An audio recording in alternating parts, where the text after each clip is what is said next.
সাংবাদিক ভাই ও বোনেরা, আসসালামু আলাইকুম। আজকে তো এই নোয়াখালী বাস স্ট্যান্ড পরিদর্শনে আসছিলাম।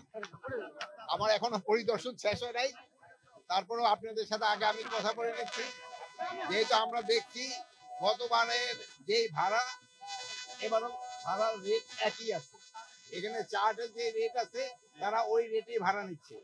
এখানে একজন একজন বাসে কে বলছিল যে আমি দাঁড়ায় নিব, এই জন্য এই মালিক পক্ষ তার এগেন্সটে অ্যাকশন নিচ্ছে। এখানে কোনো ধরনের যেন কেউ ভাড়া বেশি না নেয়, এই জন্য মালিক পক্ষ এবং শ্রমিক পক্ষ সবাই খুব সজাগ আছে। যদি কোনো রকমের ভাড়ার অভিযোগ থাকে মালিক পক্ষকে জানাবেন বা শ্রমিক পক্ষকে জানাবেন অথবা আমাদের আইন শৃঙ্খলা বাহিনী জানাবেন, তাদের এগেন্সটে তাৎক্ষণিক ব্যবস্থা নেওয়া হবে।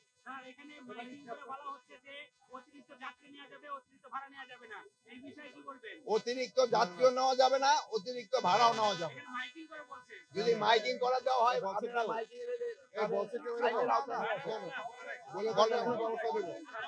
যদি কেউ বলে থাকে তাহলে আইনত ব্যবস্থা নেওয়া হবে।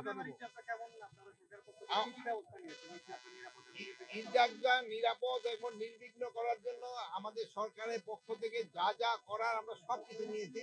আমি আশা করবো আল্লাহ দিলে ঈদগাহটা নির্বিঘ্ন হবে।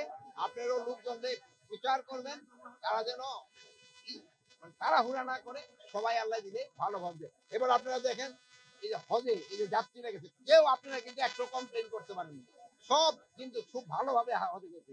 এমুকে বলতে পারবে না আমি টাকা দিচ্ছি আমি হজে যেতে পারি না, এরকম কেউ বলতে পারবে? একজন আমার মনে বলতে পারবে না। সবাই কিন্তু ভালোভাবে গেছে। আল্লাহ দিলে তারা যে আমাদের জন্য দোয়া করবে, আপনারাও আমাদের জন্য দোয়া করবেন যেন সবকিছু ভালোভাবে হয়। এই জন্য যেন ডাকাতির ঘটনা না ঘটে আমরা এই ভাইয়ের সাথে মিটিং করছি। এবার প্রত্যেকটা যাত্রী আমরা ছবি উঠে রাখতেছি এবং তারপর আরেকটা ব্যবস্থা করছি যে যেহেতু প্রত্যেকটা বাসে 3 জন করে লোক থাকে, ড্রাইভার এবং 2 জন সহকারী, ওনারা নিয়ারেস্ট যে কোনো একটা জায়গায় যদি টেলিফোন করতে পারে, ওনারা এই টেলিফোনটা যেই পায় মালিক পক্ষ করুক বা পুলিশ পায়, আমরা সবার কাছে জানাই দিব, সাথে সাথে এখানে যেন আমাদের আইন শৃঙ্খলা বাহিনী উপস্থিত হতে পারে।